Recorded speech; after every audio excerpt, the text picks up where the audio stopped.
got me left to tell the tale. I'm Arturo Castro, and I've been lucky enough to do stuff like Rock City, Narcos, Roadhouse, and so many commercials about that game. And now I'm starting a podcast because honestly, guys, I don't think this space is crowded enough. Get ready for Greatest Escapes, a comedy podcast about the wildest escape stories in history. Very few people know this story. Each week I'll be sitting down with some of the most hilarious actors and writers and comedians. People like Ed Helms. I climbed up and was just like, ah! She goes, you're on your own, you have to run. And Jessica, I love storytelling, and I love you, so I can't wait. Together, we're going to puzzle our way through the most buck wild true escape stories of all time. Like, what should you do? Maybe write a musical? I would hide under the desk. I'll tie a rope around the fish's neck and use it to, like, water ski across the boat. So we'd love for you to come hang with us for some of the greatest escapes in history. Listen on America's #1 podcast network. Incredible headlines from around the world. Phenomenal news from Upward Report. Saturdays at 4 on KFI.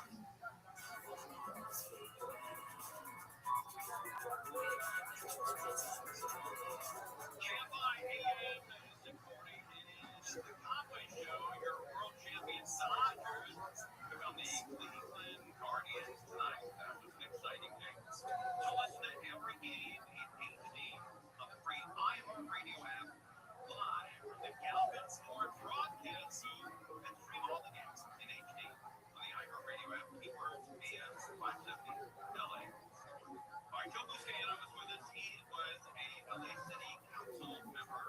Then he retired. I don't know what happened, but he said screw about it. And moved back to the San Pedro area. And he is bringing up something really important here. They're not going to open up a 100-bed unlocked drug and alcohol rehab facility with potentially 1,000 patients on Southwestern Avenue in San Pedro. It's an unlocked drug. No, dude, I was outside of my friend's house in high school. We were like having a get together, and I get sleepy when I'm drunk, and I didn't want to be a bummer on the party, so I went outside to sleep in my car, and it was cold, so I turned it on. Next thing I know, knock, knock. Yeah, you got cold. Did you think when you were getting cold in your car, did you think about unraveling your eyebrows and using them as a security blanket? Let's talk about those for a second, because those are the two biggest bushes I've seen come out of Texas. And that includes George and George W. Made the guy from Texas laugh at that one. That's how you know. That's worth 1,000 points. So let's talk about those eyebrows. Do you do any upkeep on those, or is that just fucking raw dog up there? What's going on? Man, I shaved down the middle. Can you come a little bit closer to the camera? Can we get close up to those things? Because those are really, can you raise them for us? Oh yeah, look at that. They turn into butterflies. Yeah, you got a couple little piss catchers up there from Boy Scouts. All right, Colin. That's where I sew my merit badges, man. I love it, dude. What do people do? You know, I never was in the Cub Scouts. And I feel like when I was a little kid, I was sort of jealous of the kids that sort of had that like scout thing, but now in retrospect, I'm sort of glad that I wasn't part of it. You were in it? Yeah, I became an Eagle Scout. Wow. I did a lot of camping. Did you just do it for the free cookies? No, because it was a lot of camping. It was a lot of fun, like canoeing and shit like that. It's a lot of outdoor camping stuff. Are you into any of that stuff now? Like, what would it take to get you in a canoe nowadays? Oh, I love canoeing. If there was canoeing around here, I would definitely do it, but there's not really canoeing much around here. It's more like kayaking. There are two things that we are doing, my friend. When this quarantine is out, you know what they are. Well, in Ohio, it was rollerblading and canoeing. In Ohio, heavy boats aren't canoeing. In Ohio, canoeing is a lot of fun because you would get dropped off at like the top of a river or whatever, and you just take a big cooler of alcohol and you just sat there and drank the whole. Yeah, it's like a float trip, right? Was that like a float trip? Yeah, a float trip, and then they will pick you up at the end.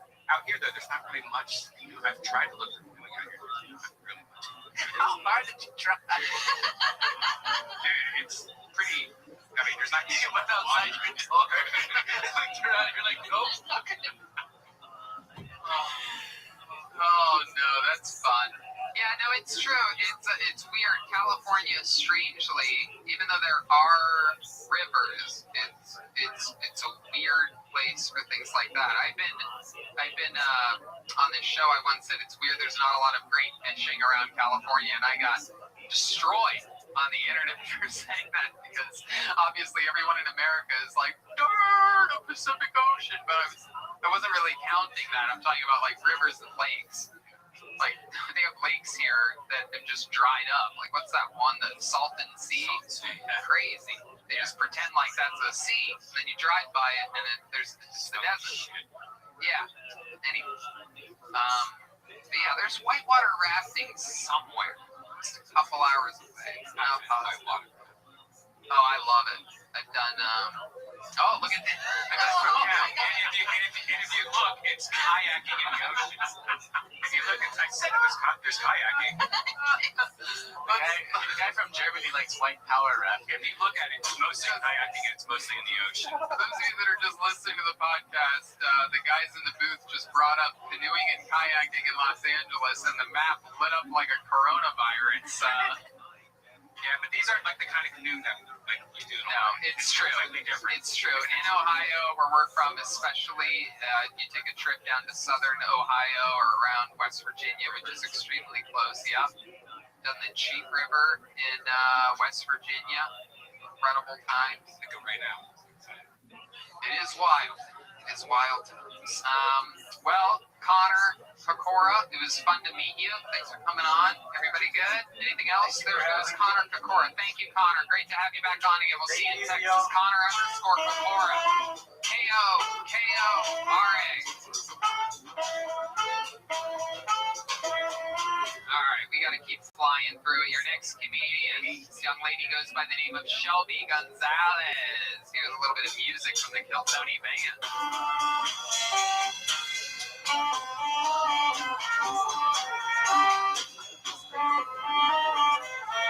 And here, 60 seconds, uninterrupted, from Shelby Gonzalez. Are always down, tearful, the mascara running down the face and shit, but not so much a tearful, drunken recap of all my past traumas. I want the gaggage, but not baggage. Being a woman is tough. I'm tired of being empowered. Yeah, I know I can do anything, but I don't want to. Oh, and the rape. Everyone's getting raped now, except me. At least bridesmaid, I definitely have a type, though, when it comes to dating. In fact, I've had more nerdy white dudes in me than the convention center does during Comic-Con. So many mentally unstable white dudes have dumped rounds into me. You call me in elementary school. These are good jokes.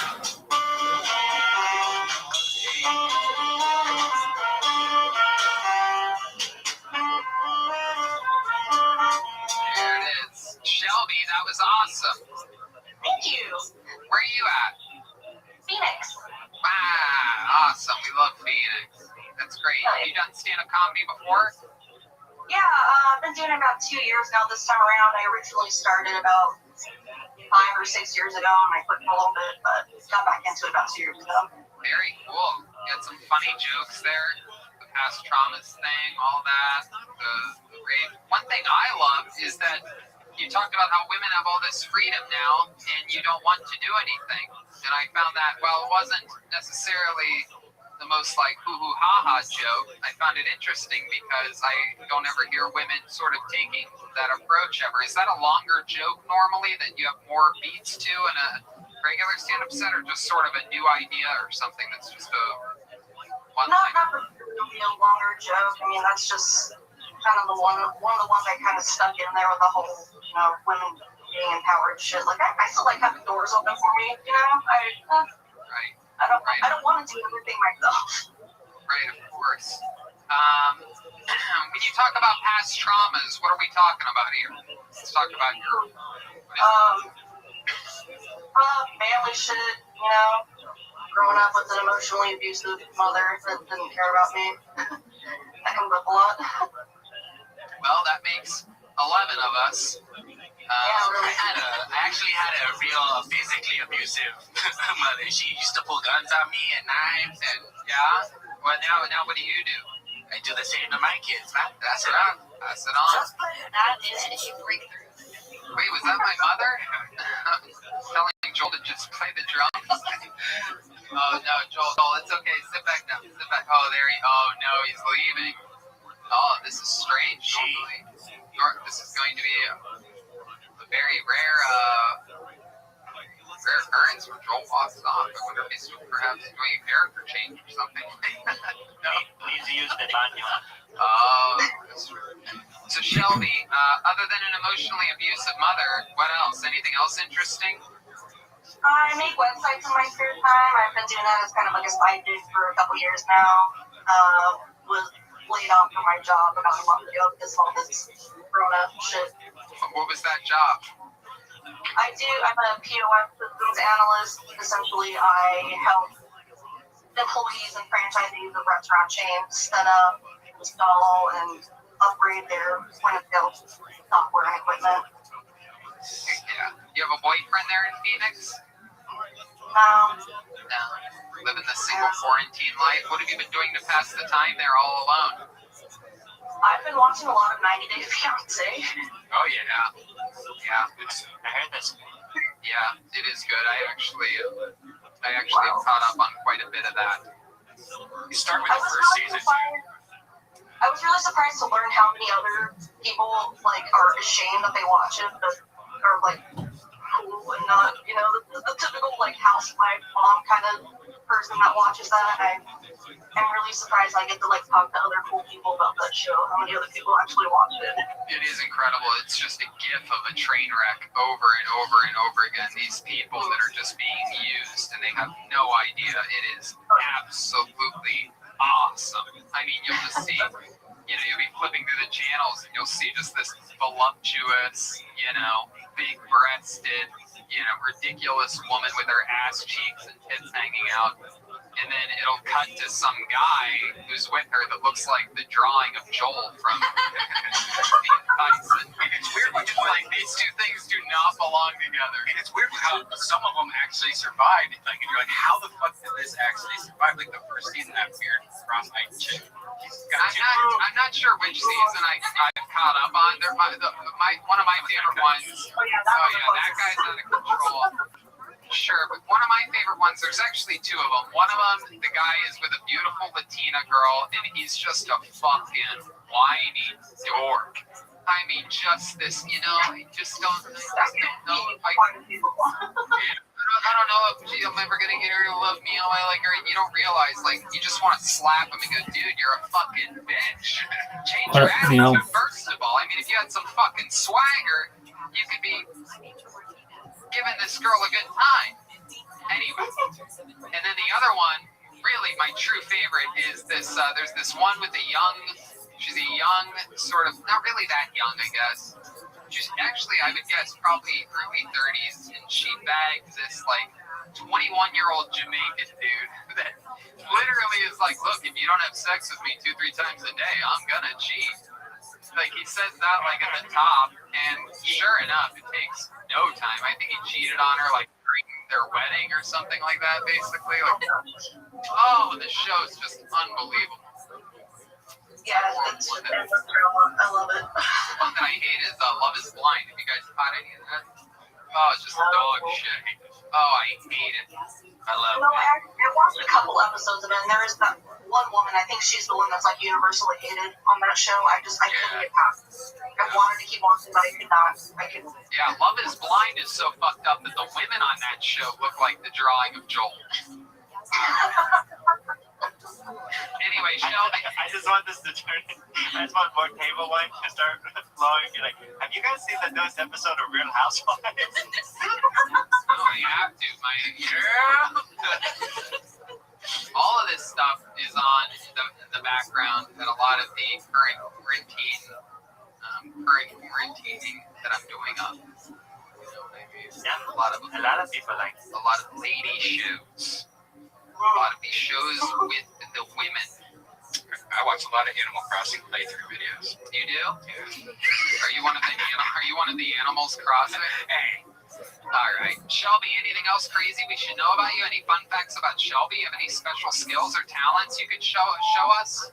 You seem like the kind of chick that knows how to vape using your nostrils or something. I'm really into computer shit. Like I said, I do website building on the side. I'm about to graduate with my associate's degree in computer programming in May, so super psyched about that. Are you bummed that you won't be able to do a ceremony? Oh, dude, I was so bummed about that. I just on and off with it for years trying to get this fucking degree, and I found out I couldn't even walk, and I was pretty I feel like they'll probably redo it, after a couple months. I'm thinking so too, but I've been waiting for so long, and the fact that they're even going to reschedule is kind of bumping something. I see you have tattoos on you. Do you like all of your tattoos, or is there any that you regret or anything like that anywhere? No, it's really. I think my tattoos are pretty dope. Is that pizza? Is that pizza? I have pizza and a Oh my goodness, is that a gremlin behind you? Oh, that's my Kirby. Furby. Oh. My Furby's below my waist, and in between my legs. Well, Shelby, thank you so much for coming on the show. Awesome jokes, awesome style. Keep writing. Keep doing it. Extend out that don't want your freedom women thing. You could have a real your own voice, sort of, as I feel like as a female comedian, if you use that not only as a joke, but sort of like as an outline of yourself, to sort of take a different approach than so many women. Also watch Ali Wong's special. Their opening joke is all that. Oh, really? Make sure you don't do the same. Proof Tony Hinchcliffe's never watched an Ali Wong special once and for all. Right here live, I know. Two Wongs don't make a right. Okay, there goes Shelby Gonzalez. She's on Instagram at Shelb Serena.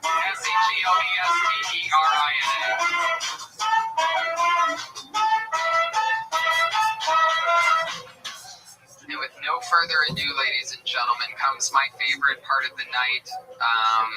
Every single week, this guy boggles my mind. I absolutely love him. Everybody knows it. He is the reigning, defending Kill Tony champion of the world. Ladies and gentlemen, I present to you super regular Michael Lair, everybody. Here's Michael, everyone.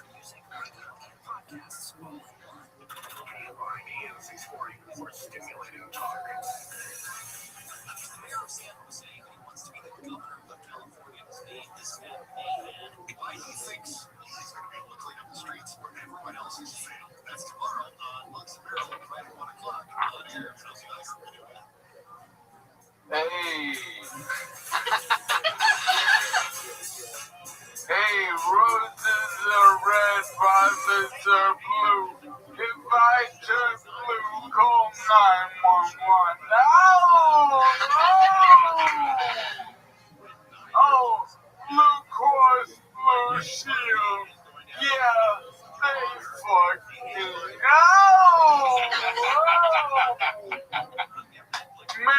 Mary, quite contrary, I fuck that pussy. You got scissors, bitch. Put these in your pocket and help me with my jacket. Little Bo Peep lost her sheep. Tonight, sheep disease. Not to pay the bill, Bo Peep gets down on her knees. Oh! Oh, Mother Hubbard went to the cupboard. Gave her boyfriend his pills, but she liked the taste. So the pills went to waste, and now my goal is dead. Oh! Little Jack Horner sent to the corner 'cause his legs don't work. Then he spent all his money on one strip clubs watching big black asses twerk. Oh! Mary had a little lamb and a slight case of Downs. She had the strength of 100 men in trouble keeping off the pounds. Oh! Thank you. Heck yeah, beautiful.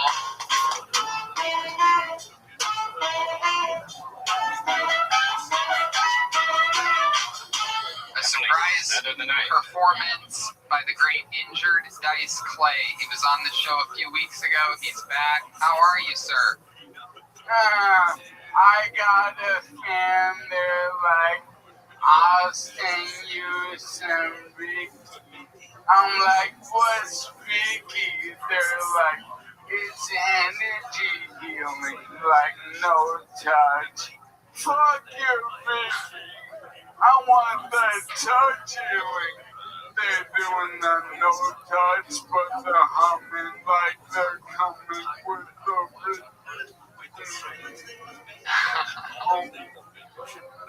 fuck you and your fucking Ricky. Hell yeah, absolutely. Did you try it at all? Because it might work. Yeah, have you tried Ricky, Tony? No, I haven't. I tried a guy named Ricky once. I gave him Mac Kool-Aids. Yeah, I had Ricky Martin, but my crazy life. You are living La Vida Loco over there. Wow. So, What's La up? Vida Locomotor. living La Vida Locomotor. Wait, what? Hey, thanks again for the text you gave me yesterday. When things get back to normal, you can try my chair. Yeah. I know he's been wanting to. It looks like Mario Kart for real. It seems fun, actually. Riding in his chair? Yeah, motorized chair. It's great. Oh, yeah. Dude, I was a comedian before I was sick. Of course I got the funnest chair, you dummy. Absolutely. That's why he's wearing a shirt that says Dice on it, because both of those things get rolled regularly. Yeah, baby. Look at all the photos of Kill Tony he has on the wall. Oh, look at that. You do have a little cool spread of Kill Tony pics back there. Is that your normal setup? Oh, yeah. If you haven't noticed, I'm disabled. I don't have a job. Every moment I'm away, I work on your fucking show. Oh my god, I love that so much. I love that so much. Yeah, but let me give these are my LA and Buffalo show posters that Colette, my nurse/girlfriend, printed out at the Target, and they mail them. It's real cool that that smart one's up there. Any paintings of me? Fuck yeah. Yeah, baby. I'll raise your kid. I love that, man. I love it. That's a great backdrop. So what else has been going on? What else has been going on this week at the quarantine for you, Michael? I did almost get into a fight last night. Maybe a stabbing, maybe a shooting. Oh, tell us more. I gotta know about this. Yeah. Well, you know how I posted about my troubles with smoking weed on my balcony? Yes.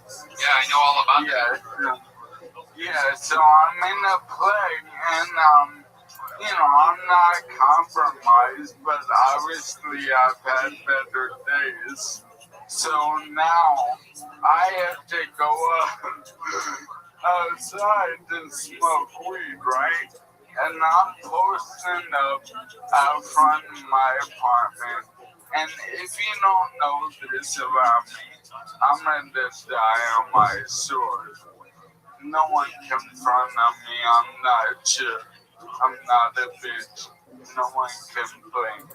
You're So goddamn right. anyway, Yeah. so I'm sitting out there in my wheelchair, nighttime, glasses, mask, gloves, and this guy comes up and he goes, "Hey man, can you let me inside?"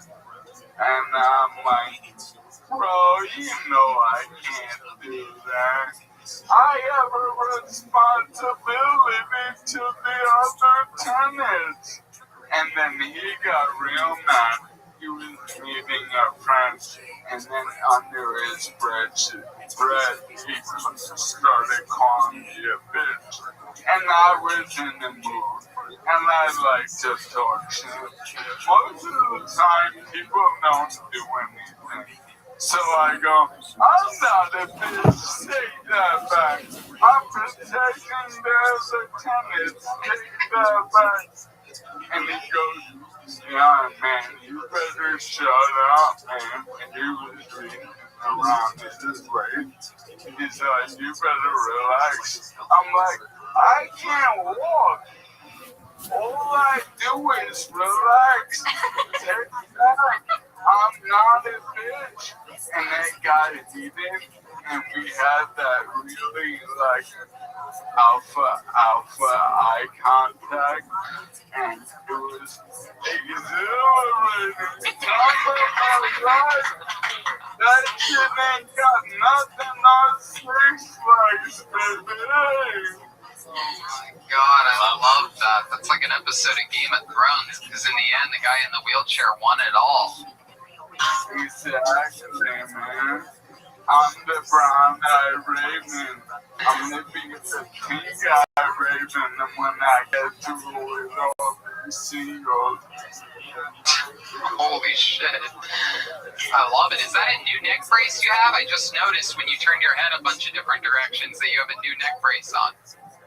You know, Injured Clay got like 12 neck braces. I got the baker's dozen of them. I love that. Where do you get them from?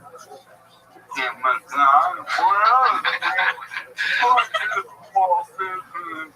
Yo, all you small businesses, oh man, that's grandmas and uncles.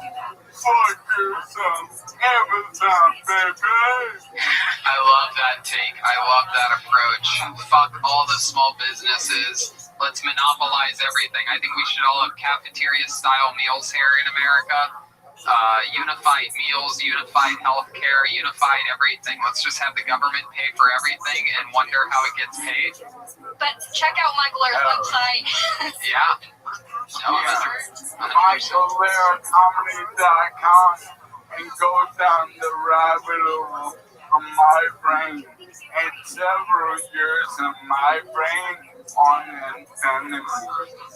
Ooh, that's exciting. What a twist. Guess what bits were written on infinity? I love that. My goodness gracious. That's an exciting game. I'd like to play that. Yeah, game night at your house, but guess what drugs I used to write which bits? For sure. Love it. Well, anything else crazy we should talk about, Michael? Well, I feel like we're coming to the end of the play, and I feel like sooner than later we're gonna be back, and it's gonna be like this shit never happened. My son's gonna be back in LA, and we're gonna be at the comedy store, and it's gonna feel new again. And I've been engineering a way for me to perform downstage where every comic performs. I no longer will be on the bandstand. I will be a real comic, a normal boy, and I will perform. Downstage on the main room, I think, of the Comedy Store. Absolutely. And that's an interesting thing I don't think a lot of people know about is that there's stairs that surround the main room stage, even though technically the main room is on the first floor, the regular level, street level of Sunset Boulevard. There's a lot of single stairs and double stairs and triple stairs to get up to the back of the stage and on the stage and then even lower on the stage. And there's two offset, unbalanced stairs to get down from where you normally perform down on the red part of the main stage. And well, before you told me that you liked performing up there, if you want to come down to the red level, of course, we would love to have you. How are you going to do it? Suicide dive? I'll keep it a surprise. Absolutely, dude. If you get up out of that wheelchair and start walking, we're going to lose our minds, dude. I want to say something. No, that's not going to happen. What I'm going to say is in reference to stupid fucking comments like that I get all the time. Yeah. People like, why don't they carry him off? What pussies, Hollywood, we all pussies, they let them. Here's the thing, you don't know shit about my disease, what it does, all that. So shut the fuck up. All I do is solve problems. I solved another problem. I will never do a set on that bandstand again. I'll be downstairs rocking the motherfucking crowd. You're goddamn fucking right, and I cannot wait. Projections are looking like perhaps as early as June or July. We could be back in business. My guess is we're going to be right where we left off. Big packed, sold out audiences, high energy, and hopefully business will be a booming soon, so I'll be looking forward to that. Michael, we absolutely love you. You are undeniably one of the greatest performers to ever be on this show. Every single week you blow our minds. You're a goddamn inspiration and, of course, an American hero. I love you guys and you and all the listeners and all the people I talk to are truly the best medicine. I can't say that enough. We love you, Michael. The great Michael Lear, everybody. We fucking love you, pal. We'll see you next week. There goes Michael.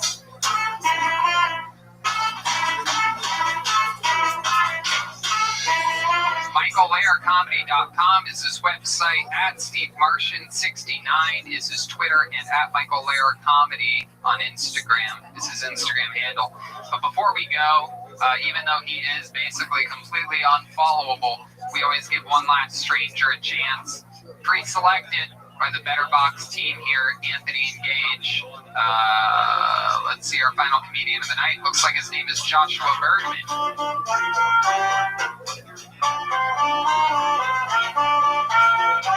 Here he is, Joshua Bergman.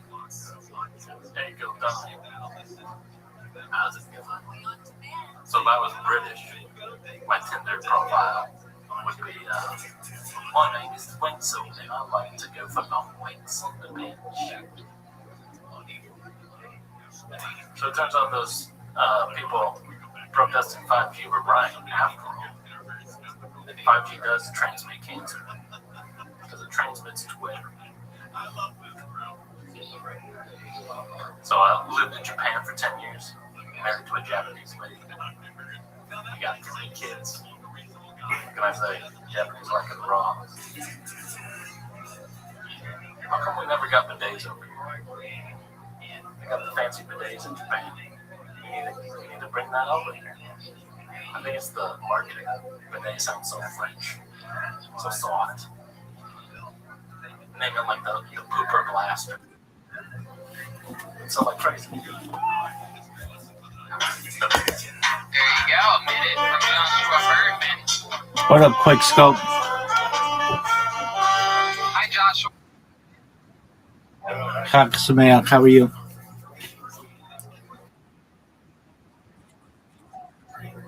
Same. How was your meeting on Monday?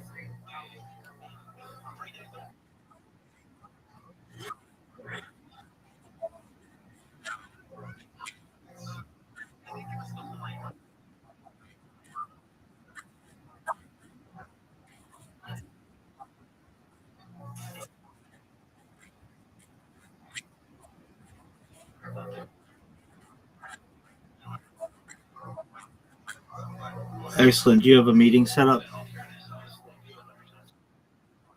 Okay. Well, yeah, after Sunday, essentially.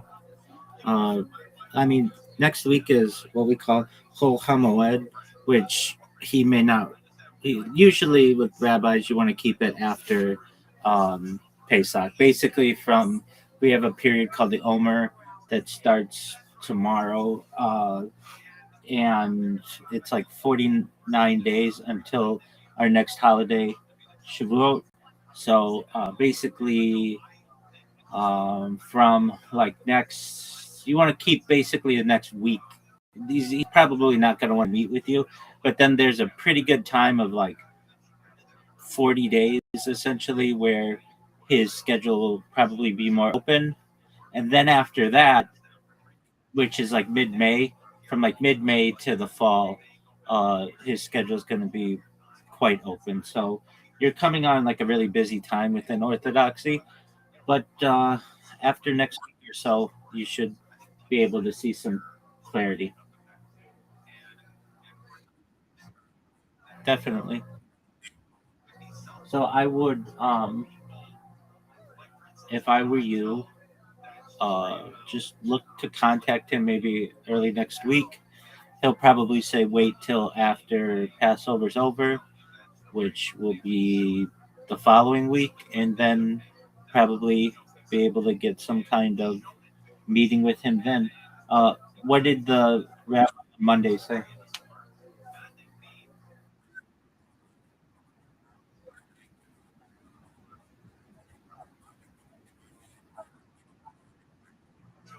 Not within the Reform community, not at all.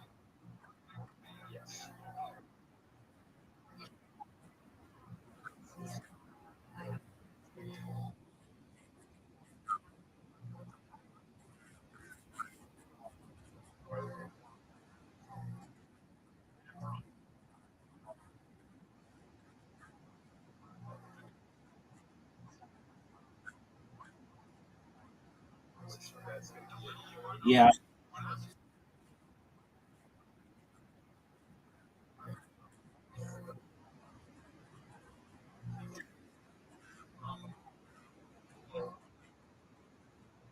yeah.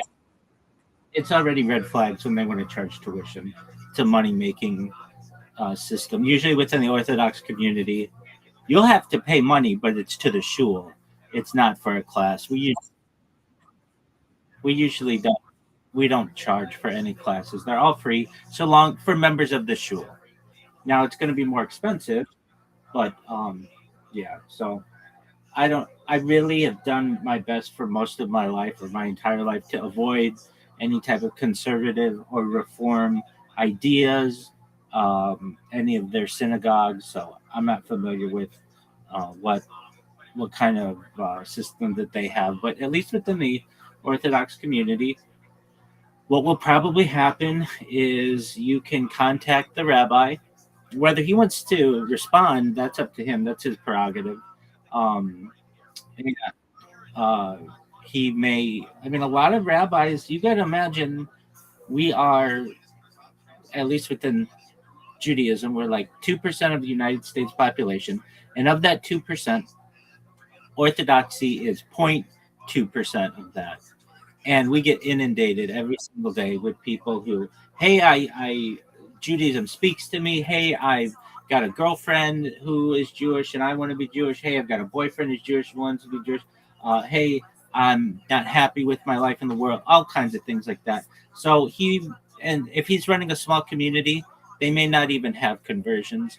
Uh, and so if if I were you, and what I advise people is don't get frustrated. Continue. If a rabbi um, basically doesn't respond, that doesn't mean anything personal. It chances are you won't get a response. We do not proselytize, and we don't. We're quite quite I would say, at least for the most part, some shuls are different, but focused on ourselves and not focused really on the outside world. If you are someone who wants to um, join the Orthodox community, then recognize that moving is probably what you may be advised to do if your uh, community does not have a uh, basically a local based in that does conversions, a local house of judgment. And even still, there's a caveat on this. You want to check the other congregations as well and the reputation of the based in, because what can happen, and this does happen, is you may find a rabbi, and it happens, a rabbi themselves, we cannot convert an individual, but we can get 3 Shomer Shabbat individuals to sit for a based in for a price tag and have a conversion. Will that conversion be recognized? It depends on the rabbi, depends on the community. So what I'm saying is do your due diligence. If you feel comfortable with the rabbi of the community, um, and you recognize that it's a based in that is seen in high regard, then that's one thing. But usually that's only going to be in a big city. Your big based in are, well, at least Los Angeles. It's the Rabbinical Council of California. It's located in the Mid Wilshire area of downtown Los Angeles. And that's the gold standard. There are other uh, based ins, but they're not recognized, meaning you might not be able to move to Israel even if you're converted under a certain based in. Um, and then you've got certainly Brooklyn, the New York area, New Jersey area. And then from there, you've got Chicago, which is uh, pretty well known. Miami.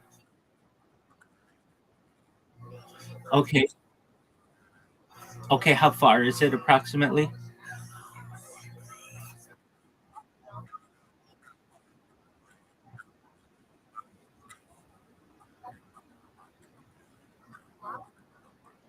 What I'm saying, is it like a 3 hour drive from where you are, or is it like a 10 hour drive?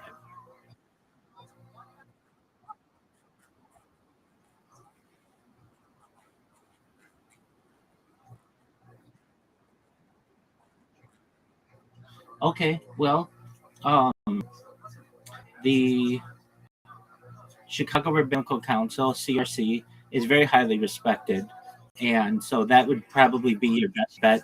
Um, if you said that you're in their program, I'd let you in my shul. Not just, but I mean, if you converted through them, and my colleagues would as well. If you said, "Hey, it's Rabbi Goldstein's shul, and he lives in Paducah, Kentucky," okay, we're gonna have to do some research. I'm gonna have to make some calls, and perhaps you still not may not be recognized. It's very political, but the Chicago Rabbinical Council, that's an excellent option, and would be recognized basically globally. It's essentially, arguably, the third most uh, recognized based in the United States. So that's a good one. If you can do that, that's great. I know you said perhaps St. Louis, or you mentioned something about St. Louis. St. Louis could work. Uh, depending, but Chicago is probably is probably preferable. But you know, uh, I've told this to individuals. I get people who come in here and they're like, I want you to make me Jewish. I can't. I'd love to. I wish I could wave a fairy wand. That's just not how it works. Generally, I just tell people the process, and the basic process is to locate your local Orthodox rabbi, your local Orthodox shul. Reach out to them. I get some people who say, Rabbi, I sent an email and I didn't get anything back. Okay. What's stopping you from sending another email? Okay. So they'll send another email. Okay. Nothing. And then I say, maybe that shul, maybe it went to spam. Maybe that rabbi's dead and it's just an old website. Did you call? Did you, like basically, I'm not going to push you to become a Jew. If you want it, you will figure it out. And don't forget that. Like, I can't do it for you, but like basically, I get people who are like, okay, now what? I did this step. Oh, this is so hard. It's like, we don't want you. We only want the best of the best. And if people want to feel like it's too much work, okay, then convert. Perhaps if you want uh, a religion, go convert somewhere else. But for those people who are heartfelt and righteous, then the process is you do what you can to connect with the local synagogue. I would not visit the synagogue though. That's one thing. Security is very tight on most on most shuls, and you don't want to be an unexpected visitor. So, and I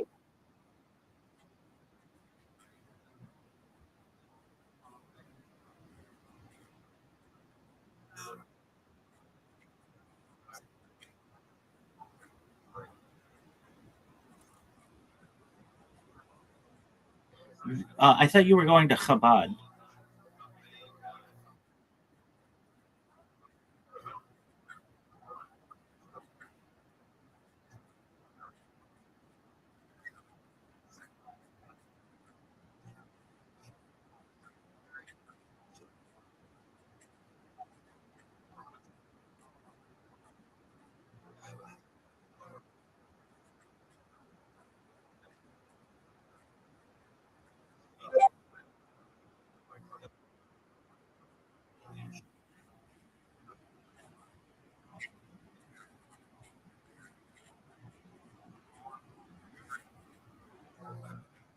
Okay. Did they make you register?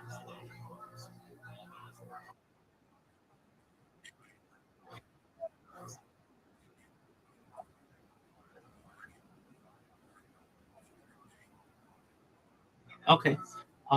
So you you've already got some connections. I would really, if you already know some people within the Chabad community, you can say to them, I understand that Chabad generally does not perform conversions and does not have based in that um, of essentially will convert me. However, you all know people and you see I'm heartfelt. Do you have any suggestions of where I can go? There's nothing wrong with saying that. And they might be able to say, oh, yeah, we know Rabbi so and so. Just send them an email, put in the, you can CC me, and that'll get you in a lot better or perhaps more efficiently than just knocking on doors, essentially. But um, at least within the Orthodox community, it's great that you're trying. One thing we do not promote is what's called shul shopping, basically going to different shuls. Once you're in an Orthodox congregation, at least when it comes to answers for halakha or Jewish law, kind of stick with your whatever your rabbi says, but that's down the line. But yeah, just go to your ask the people at the Chabad, and they'll give you specific answers, and they'll know the local rabbis who uh, do perhaps perform conversions. And if they get asked this question every single day, I know how much I get asked it, and I know that they get asked it, and I know how much my shuls get asked it. Um, they're going to have a process that basically they say, hey, meet with Rabbi so and so, or they may say we are a small community, and basically you may need to move to a bigger city. But I wouldn't I wouldn't mess I wouldn't mess around too much with the. I mean, I'm an Orthodox individual, so I am certainly biased, but the the idea um, of the Reform community, just especially if they're asking you for money, it's a little off-putting.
It's a medium-sized community, but I think that it's pretty well recognized. So if you're talking about the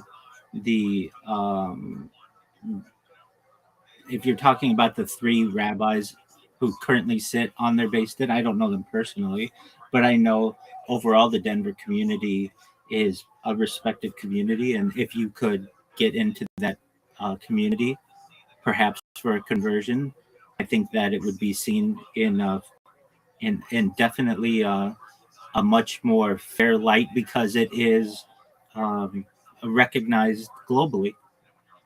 You just want to avoid small town, or even like it doesn't have to be small town. I know rabbis in Beverly Hills who will convert you for $5,000 or convert your spouse for $5,000, and you don't want to get into that because then we're having to make calls and we're having to see what kind of devotion the person had, what kind of righteous path they had, and we find out that 3 weeks ago they were some other religion, and then they met this boy or met this girl or whatever. You want to stay away from those kinds of situations, but the base din of Denver, I think, is highly respected. In my opinion, it's highly respected, and if you can connect with them, I think it's an excellent option.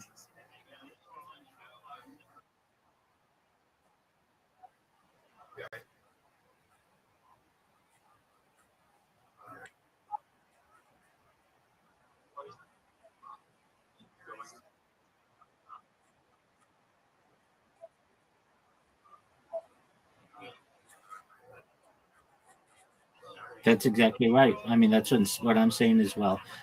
Those doors are open to those who want to walk through them. And if that rabbi who offered you the landscaping position, why didn't you take it? Okay, so you're working as a landscaper at the local Chabad. That's great.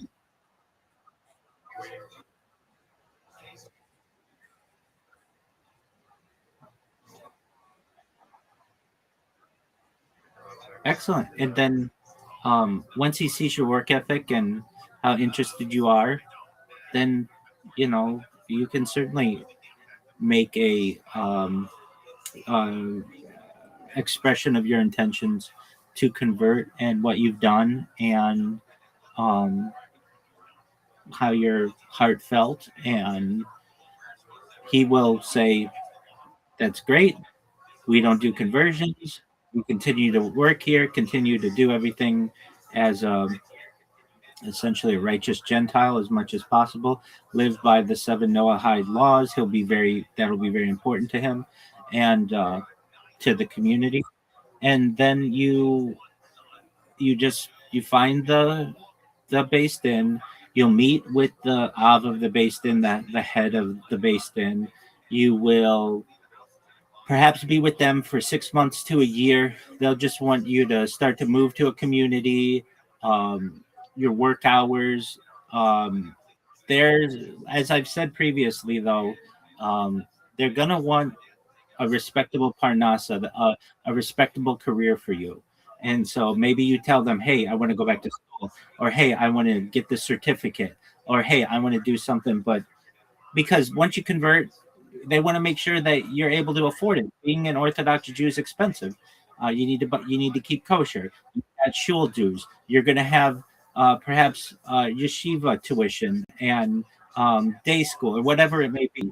And so just keep in mind they may say we want you to be in a position where you can afford this, and then after that usually you will get a syllabus, and then it's another 6 months to a year or so, and then there'll be some testing, nothing too intense.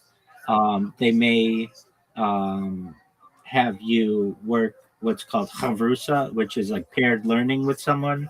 You may be given a guide to the way of orthodoxy, and then basically once you have passed their requirements for whatever their community is, they'll set you up with a Brit Mila date, basically a bris date, and since you're already circumcised, it'll just be a prick of blood from the tip of your penis, basically your foreskin, what remains. And then from there, you'll have a mikveh date, and then you'll be seen as a Jew in the eyes of the community and be free to make your own decisions the way that you want. They're going to want you to stay in the community. That's pretty important usually. You don't want to just convert and leave, but you'll have made friends there. They will have invited you into their homes. You're going to have learned with them.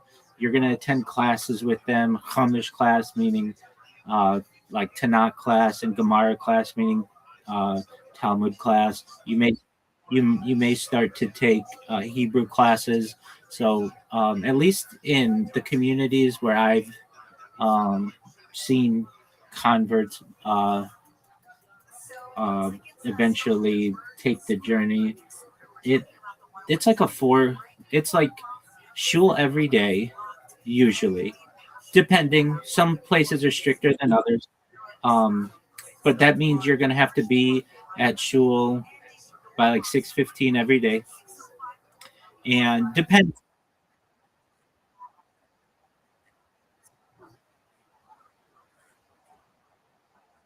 Yeah, I know, but give it 6 months and it wears on you. Um, and then you go do your job or whatever, and then depending on where you are in the world and your community, it's either going to mean coming back to shul for lunch, um, or perhaps Mincha and Marav will be at night in your community. So you're going to have to be, that's just shul. Then you've got classes on top of that, which are usually led by the rabbi or some other lecturer within the community. And that's going to be another maybe 3 days a week. So usually there's,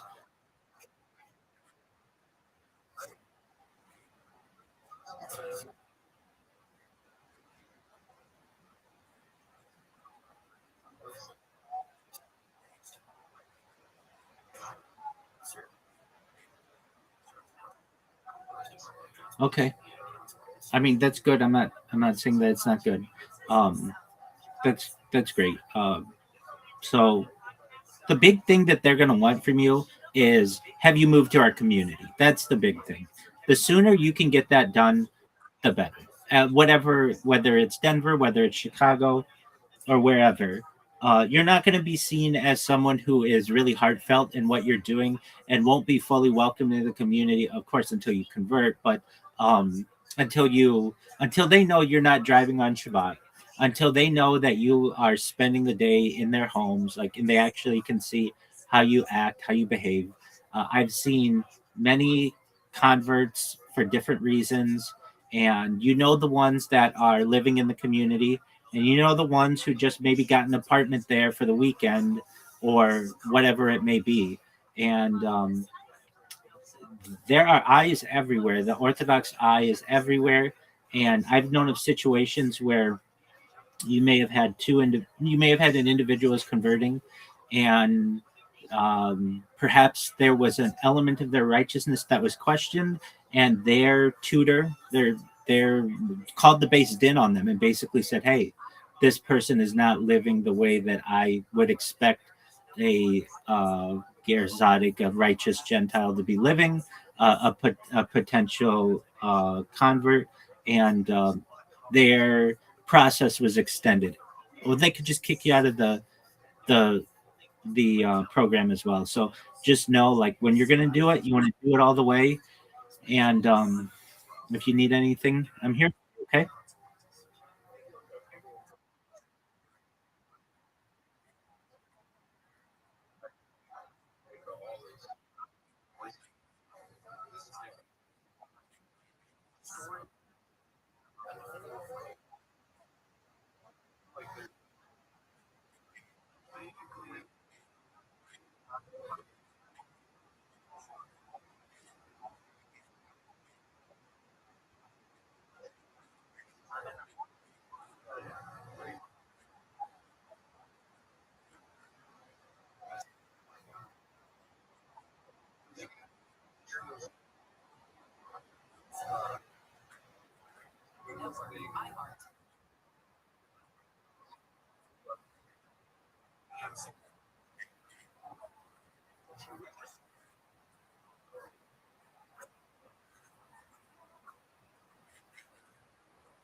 I understand what you're saying. I have no qualms with what you're saying.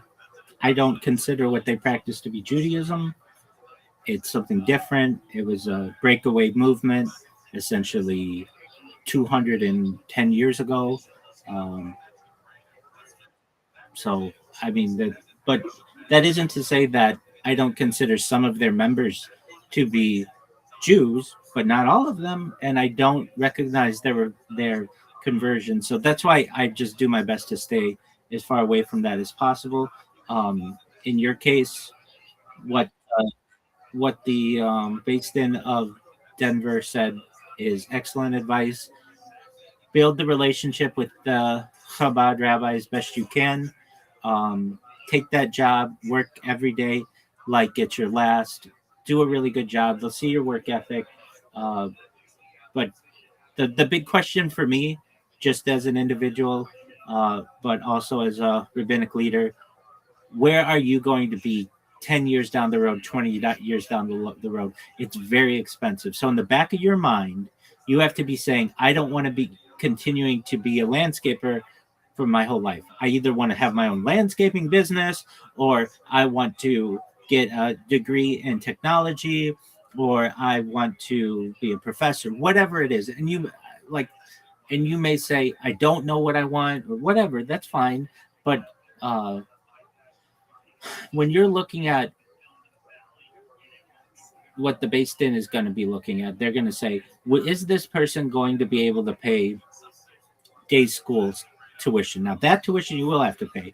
And what if you have 5 kids or whatever it may be? God willing, they want to make sure that you have the ability uh, to support a family. And also, I mean, imagine their perspective. They have some daughter who's looking for a man. She likes you, but you're a pauper, basically. Like you're not what they feel is going to give her a good life. You don't want that. You want to be able to say to that based in as professional a manner, this is my current career, and I'm working towards this other career, and here's my plan. If I hear that, great. Then that's what you would want to hear as well if the shoe were on the other foot, correct? Exactly. So, but the I'm not putting down landscaping by any means. I think that it's an excellent opportunity to get into the community. That's great. And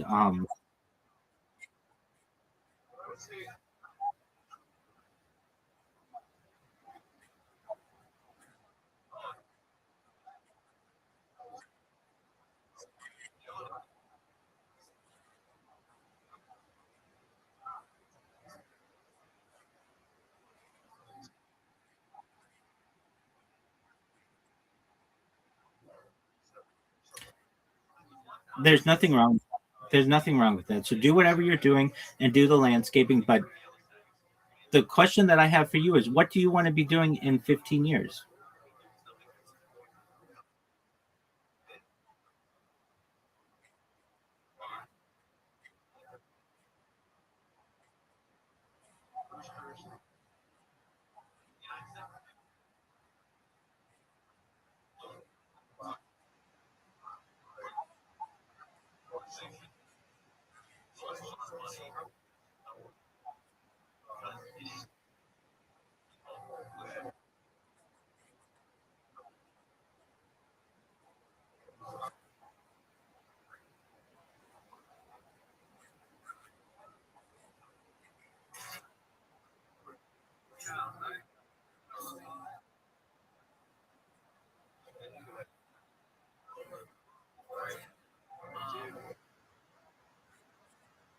Chakra, chakras, or shock?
Okay. Hey, and there's nothing wrong with that. I understand. So, aside from rabbi, though, because a lot of rabbis have multiple jobs. I mean, I'm a certified project management professional.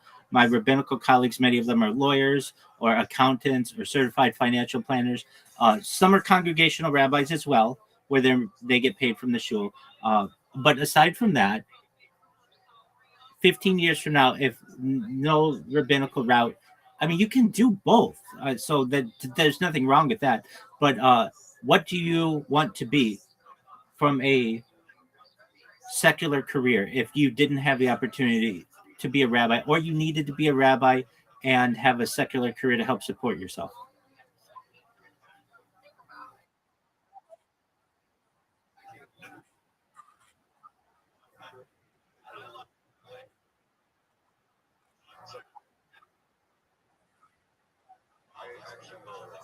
What did you okay, so coding isn't really a position anymore with AI, so I would move away from that.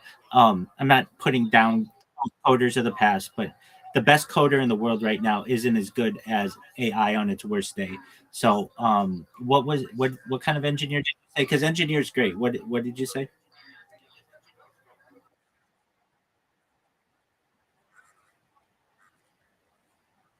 Okay, that works. I've known at least people within Chabad who own their own audio studios, or and they're not like millionaires by any means, but they eventually went to law school and some other things. But that's something. Okay, audio engineering can be something. That's something. So when you go to the base, then you can say, I'm doing landscaping at Chabad, and I am doing a my other job as well. I may have proclivities someday to be a rabbi, just like you all. But additionally, I have a goal in mind to perhaps be an audio engineer. Okay, great. There's nothing wrong. I mean, I don't want to say there's nothing wrong with it. Those are great goals. That's more than you've previously said. So basically, vocalizing these things is really important as an individual. Um, so what what would I advise you? I know you drive a lot, so listen to podcasts regarding audio engineering and what it takes to get that. Don't go into debt over a degree or something like that. I'm sure you can get some kind of audio engineer certificate, um, but something, so that because there are a lot of rabbis out there who are poor, and they're poor and they have to rely on the government, and their children are poor. You don't want that kind of life. You want to have something that supports you as well. It's just like basically having a backup plan. So the rabbinical route is great. Um, I mean, it's something that's extremely rewarding, and but you should also recognize that a lot of rabbis have multiple positions, or multiple jobs. We, no pun intended, wear different hats. An audio engineer would be a great one. So I would, if I were you, and it gives the based in an idea that, like, hey, we're not going to have to support this guy. Um, if anything, we're going to want him to be within our community. He may one day have the opportunity to go to yeshiva or study under a rabbi to become a rabbi. But on top of that, he's not going to be just looking for handouts, and neither is his family. He's got a job as an audio engineer. He's working at a radio station, or he is a podcast producer, whatever it is that is of interest to you. Um, that's basically another way for you to be able to provide for yourself and provide for your family. And again, I would just say, if you had the shoe on the other foot and you were sitting across the table from a young person, and they said, I do these jobs right now, I'm working with the Chabad, I have changed my life, I've changed the way that I eat, I changed the way that I interact with individuals, especially women, I have taken these steps, I've moved to the community, I walk to shul, I have taken these classes, and I have a goal to eventually become X, Y, and Z. You don't have to do that beforehand, but just to have the goal. But then in addition, there's nothing wrong by saying, and I think that someday I may be inclined to perhaps go the rabbinical route. That's a beautiful story. That's a beautiful story. I want you to have a beautiful story that you can tell the based in, and you're sharing that, and so that's great. And absolutely, and you should also tell the Chabad rabbi. He has connections. You never know. He knows people. Um, you shouldn't be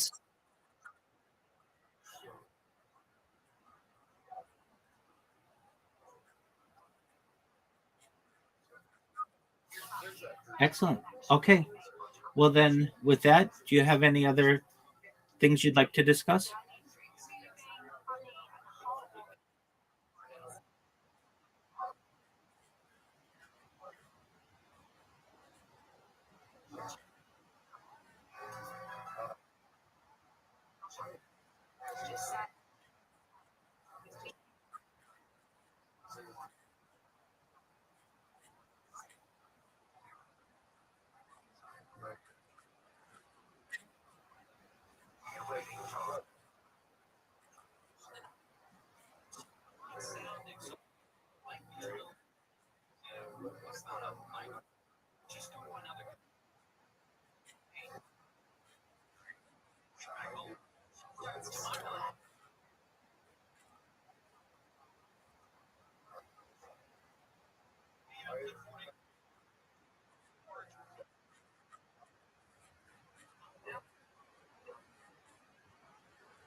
There you go.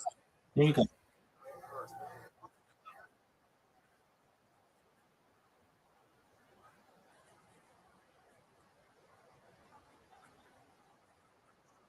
Sure.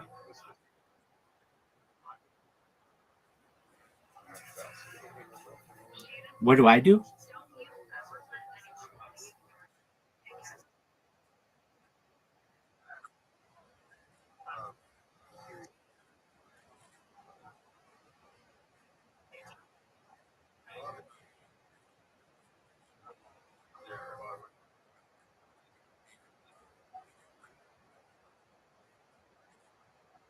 Absolutely. Certainly. So, Chabad's a little different. I mean, I'm certainly a member of a Chabad congregation, but I generally consider myself very modern Orthodox as well, and I'm a member of modern Orthodox shuls as well. So there are three that are near and dear to my heart. There's Chabad of Sherman Oaks, and then there are two modern Orthodox synagogues, shuls within Irvine that I care about a lot. Um, in terms of the live stream, I was never a live streamer, didn't do social media, nothing like that. My life was uh I was an accountant for some years. I would go to shul early in the day, 6:15 or whatever for Minyan. Get off about be done about 7:30 or so. Get on the 405 freeway to work. Worked as a an accountant, but also had a tech background as well, and then eventually got a certification as a uh, project management professional. I launched apps on the App Store and Google Play uh, that were very successful that have allowed me some financial independence. Um, signed signed some big spokespeople for to basically endorse the apps. I then worked contracting for major Fortune 500 or Fortune 100 companies, um, and basically as a project manager, also a Scrum Master, um, uh, managing teams overseas, specifically in APAC, Asia Pacific islands, additionally Australia, Oceania, EMEA, which is Europe, Middle East, and Africa. So I launched some projects in Israel for Fortune 100 companies. Um, Also Latin America, North America, specifically with some Canadian associates, and did well at that. And then my position went remote with the pandemic, and here I was going to shul 3 days. I was going to shul 3 times a day, uh, depending on the time of year. Sometimes it's 2 times a day, just depending on when the sun. Without going into that, like sometimes chakras is always in the morning, but mincha marav sometimes they're split. One's at lunch, and we have to get a minyan together. And sometimes, just depending on when sunset is, they'll be at the end of the day. And then I would take classes. Um, so Chumash class, which is Tanakh, and Gemara class, which is Talmud. And my community really was like, you're going to be a rabbi. And I never took it seriously. I was always in accounting and technology, and I was focused on that. And enough people within my community, specifically the rabbis, said, "Look, we have we want you to start working, um, partnering with people within the community to uh, essentially, well, to join the rabbinate." And I personally always felt that that might have been something that I would do at an older, like when I was older, maybe, because I was very focused on my career and the potential of raising a family and such. And then the pandemic hit, and we went from I had attended, we don't really count, but I had attended shul every day for like 666 straight days. Like I had attended, I mean, I was more consistent than the congregational rabbi. Like I was a rock and a pillar within my community. And then I started working with another rabbi uh, in some a virtual setting because of the pandemic, and the whole shul went virtual. All shuls went virtual to some extent with classes and even minyanim, your minions basically, unless some types of um, requirements regarding 6 feet apart and sanitizing and things could be met. And um, I went, yeah, well, like one of my shuls did it through Zoom, the other shul did it through GoToMeeting. So it just depended. And so what we would do is we would have the minion, we would show up, like I would show up when the rabbi would need me as a member. Um, for the minion, so quite often in person, but as well virtually, depending on just what the needs were of the shul. And he knew that I was working at the same time, so he didn't want to put too much added pressure on my life. And we began with just doing like go-to meetings, so we would have shacharis and we would daven via video, and that was so different than anything I'd ever expected or ever had, because shul is always in person, and the connecting with the other 9 members of the minyan has always been really key. And so I would still go in person, but there was this added video aspect of it. And then on top of that, the Gemara classes and the Talmud classes, the Chumash classes, the Tanakh classes, also, I was taking like Jewish history classes as well, and Hebrew classes.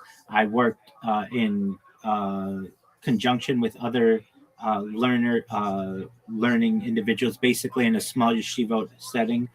All of that went virtual, and um, I had intentions to perhaps move to Israel, or at least, but that all kind of went by the wayside. And so I had been working in with a rabbi in Israel, who my community.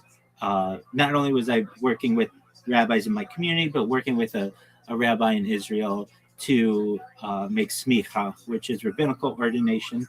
And I went from being an individual who was very much in the real world to having to open my life and my camera for all of these classes. And I went from additionally being in classes for and minyanim, and so chakras, mincha, marav, all of that for like maybe 2 or 3 hours a day.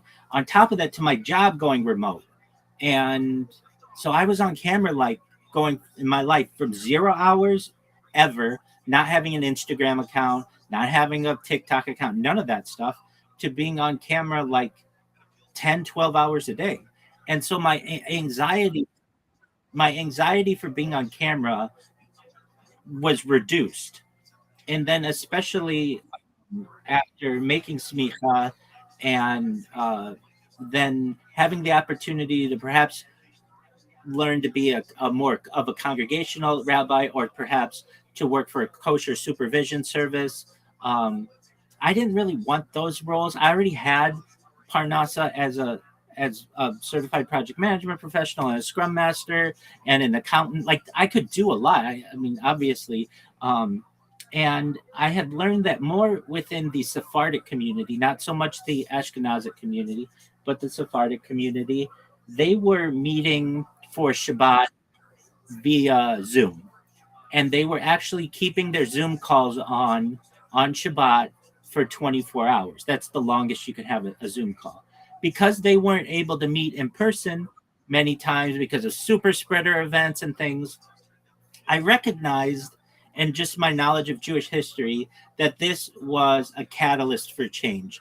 That if we had basically 50% of all of Jews and the predominant tradition within Israel, that's a secular country anyway, but basically they had made the exception to be able to live stream on Shabbat and Hagim, specifically like that first Pesach of 2020.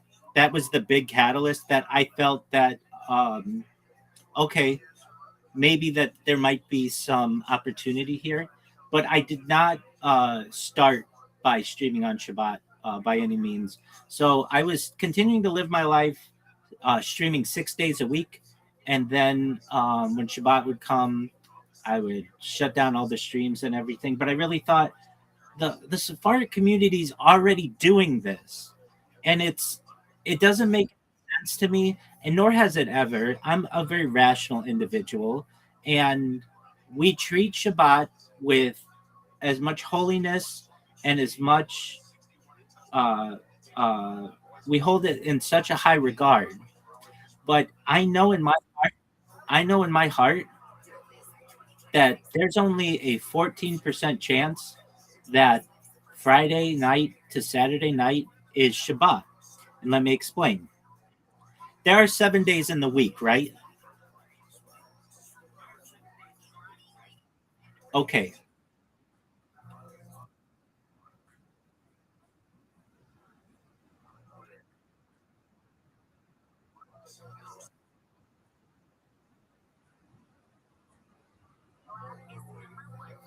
Right. Okay. So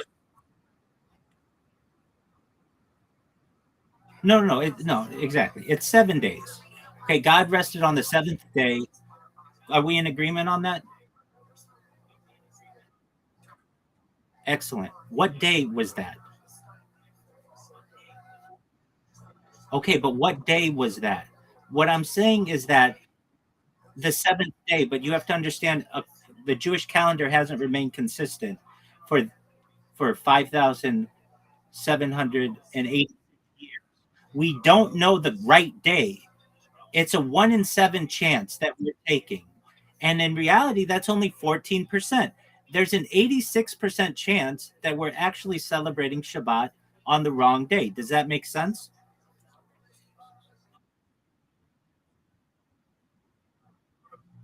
Okay, well, so I know in the back of my mind that really there's an 86% chance today's Shabbat or tomorrow's Shabbat, uh, but there's only a 14% chance that Friday sundown to Saturday sundown in a little bit is Shabbat. So I've always known that. It's something that I question as a young person. On top of that, okay, and guess what? And guess what? Those the Chabad rabbis question it. It's just tradition, and I understand that. Uh, it's our Mazorah. It's our tradition. It's our minhag. It's just the way we do things. But I get that. Now, on top of that, the use of electronics is an interesting aspect. Now, I don't drive on Shabbat. I don't work on Shabbat. I one day will write a book on basically how to be an Orthodox individual in the working world and be able to take off for the at least 13 holidays that you may need to some years, and how to keep kosher at work. And even when the best time, I can tell you the best time if you're going for a big time job and you're looking for a job, the best day to do it is the day after the second day of Shavuot. Like I know that really, really well because that's the most amount of time that you're going to have while you have sunlight and you won't have to request to leave early. It's just like it's basically like if you're applying for a job in the winter, you have to leave early from work, and a lot of companies, they when they're making their determination on whether they're going to hire you or not, you don't want to have that conversation with them right away. It might be you want them to see your work ethic, all of those kinds of things. So I can even tell you like the best times to apply for jobs. So I know this process extremely well. But I don't work on Shabbat. I don't drive on Shabbat. I don't combust on Shabbat. I don't launder on Shabbat. All of the 39 melchot, the forbidden aspects, the prohibitions that we avoid on Shabbat, I follow. Now, the idea of electronics on Shabbat has only been around about 130 years. And it's really been some traditions that have been followed, but they're not really followed that well. And let me explain. You may have people who say, I don't use electronics on Shabbat. That's not true. They use timers. And so there is an aspect of the Talmud, without getting into it, that timers are allowed. Okay, well, here's the thing. I don't turn on my computers. My computers are already running. And even still, from a physics point of view, and I'm a learned individual, I'm a scientist, I am a lover of technology, and I'm a rabbi. I know that fire and electricity are different things. If you have a question about electricity, you go to an electrical engineer. If you have a question about fire, you go to a firefighter. You don't go to an electrical engineer for a question about fire. And generally, you don't go to a firefighter about a question about electricity. They're separate. They were essentially seen as the same prohibition around the time of the invention of the telephone. And it was the opinion of several rabbis that said that you essentially could not start a conversation and end a conversation because that's essentially the final hammer blow. And that's been our Mizora for like 130 years. However, there are all kinds of exceptions that are made to this, such as the use of timers, which some may say is an exception, others may say not. Other people don't shut off their Wi-Fi routers. Very few, if you go through Borough Park or Crown Heights and you just go around with your Wi-Fi on, many of the families that leave their Wi-Fi on, even though that's nevertheless transmitting data, they're not paying attention to it. So, but what I'm saying is, even that, they are affecting their Wi-Fi. Now, why? What does this get to? The answer that you will get when you're in a congregation is it goes against the spirit of Shabbat, the spirit of Shabbos. And that's fine. But that's just an all-encompassing excuse for why we don't do it. And guess what? There are kosher phones that people have that uh, that that are sold. You get kids who, especially the younger generations, are using. They consider the use of um, cell phones on Shabbat as non-prohibitive and somewhat even so long as they're still spending time with their family. and and so this is how I look at it. There's only a 14% chance that it's right. On top of that, fire is not the same as electricity. On top of that, there isn't anything in the Bible that says you can't use a computer or use the internet. There's nothing in Talmud.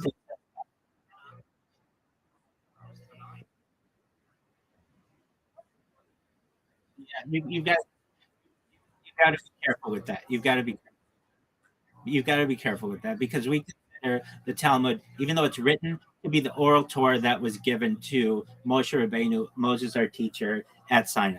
So it's basically, but so uh, I get what you're saying, and I can't say that most Jews probably don't disagree with you, or probably, yeah, I mean, probably agree with you, but at least within the rabbinical world, Talmud and the oral law is extremely high. But nevertheless, there's nothing about cell phone use in there.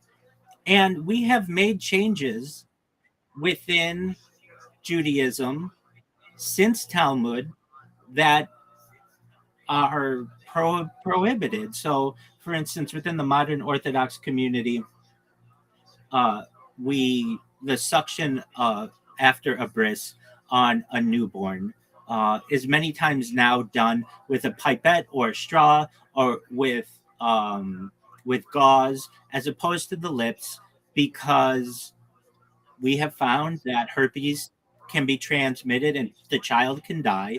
And so this is something that is stated within Talmud that we need to do that we've just moved away from. From now, not all communities have, but it's becoming more common. Other aspects that we've moved away from um, are the way that we daven or just pray. Like within the 15th century and 16th century, it was common for sages, especially to use some type of like breath techniques to basically hold their breath or put pressure on themselves so that they would have visions, like Kabbalistic visions. And we've recognized that that isn't how we daven anymore. I mean, probably the biggest one, we don't do sacrifices. We've completely changed sacrifices into the davening prayers that we perform at Shacharis, Mincha, Marv. What I'm saying is Judaism has had different uh, phases, and the modern phase of Judaism is moving much more towards the smart home, towards the electric car, and that's going to change everything. When you can pre-program your look, I'm going to be honest with you. I know rabbis who take Uber on Shabbat. Do I? Absolutely not. But I know rabbis who do, and it's looked down. No, so here's what is done. It's prepaid, and there's a mode within Uber where you can set up the you can pre-set up the route. Basically, you can plan the route is what I'm trying to say. So the purchase is made before sundown, and I know that it's done. I don't, but I know it's done. I I don't. I've never done it. It's not something that I generally, unless there was, it's just you wouldn't do it. It's just not that to me is much more of a prohibitive act because that's public as well. People may say, "Well, you're live on YouTube. That's public." Yeah, but it's not like the community's looking at me directly on the street. There's a big difference between that. If you want to look at me, you have to go and find me. So there's an element of privacy to this as well. And but what I'm trying to say, or what I want you to know, is that there are even things that I know rabbis do that I don't agree with, that I feel are more prohibitions than what I currently do. And I know, especially within the rabbinical world, we're waiting on Mashiach to make the eventual determinations on what is kosher and what is not, and what's a prohibition and what is not. I can say that I never before the pandemic, and the Sephardic community is the one that brought in the idea of live streaming on Shabbat. That was not an Ashkenazic characteristic, and it's becoming. And here's another one. I'm sure the shul that you attend, or all of the synagogues, they all have security cameras, right? And okay, okay, but they have some type of security cameras at some of them, right? Exactly. They don't shut down those cameras during Shabbat. And so these are basically security cameras in my life.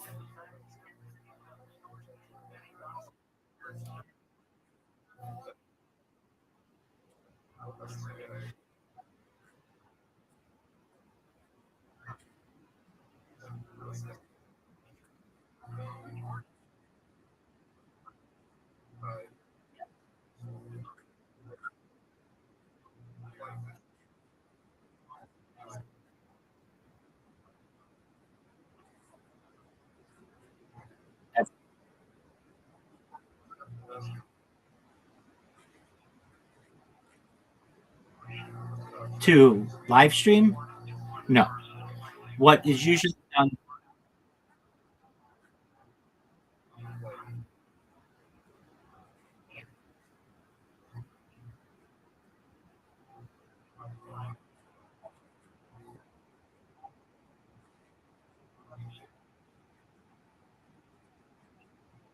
Great question. Yeah, I mean, there are other rabbis who have discords. There's the Orthodox Discord that's run by a rabbi. There are several other rabbinical communities. In terms of YouTube, yeah, YouTube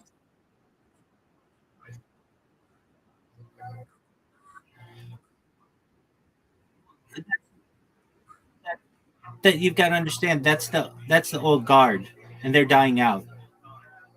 Many of them didn't even want self. Oh, absolutely. I had another rabbinical colleague say to me, ask me what kind of phone to get. He was an older than I, and I explained it to him like this: if you want to be like those old Eastern European shtetl kind of like rabbis, get an Android. But young Israeli Chabad rabbis are getting iPhones, and so like I helped him to get his iPhone and get that set up. I mean, basically, even those older rabbis who are moving into the smartphone world are eventually getting Twitter accounts and perhaps YouTube channels. I mean, some of the biggest uh, names in modern Judaism today are YouTube rabbis. Um, Rabbi Friedman, Rabbi Yosef Mizrahi. Those are some of the big names that you'll find. Additionally, perhaps not rabbis, but certainly Jewish history, Jewish historians are using social media to be able to get the message out about the religion because it's an excellent tool. And in terms of do other rabbis do other rabbis live stream their life? No, but no one does. I've met one other person in 4 years, almost five, who live streams their life just like I do, and they don't do it from 20 different angles. They do it from one angle, and they've only been doing it for like 315 days. I've been doing it for 1,666 days. So I've been doing it a lot longer. It's not a normal thing. I recognize that it is a gift that I can give to the world, not just to hear amazing conversations just like this, but for the world to see that we're not all that different, that uh, keeping kosher isn't as difficult as some people may think it to be. That uh, Jews laugh, cry, uh, sleep, eat, drink. We do all of the things that we do, and it, it, it gives me the a way to teach. I teach a Kabbalah class every day. Today was day 96 in a row of it, and I would like to do that the rest of my life. I would love to be able to have this huge compendium of rabbinical discussions on Kabbalah, almost like the Talmud. The Talmud's 2,711 folios. I would love to do this for at least 2,711 days and have people be able to study it in future generations. That's exciting to me, and see the ways that I change, see the ways that the interpretations can change. So that's all really important. Now, in terms of Israel and getting married, I had intentions to travel to Israel and perhaps make Aliyah. Uh, Aliyah in and really probably 2020 was the plan, but I was in a friend's wedding.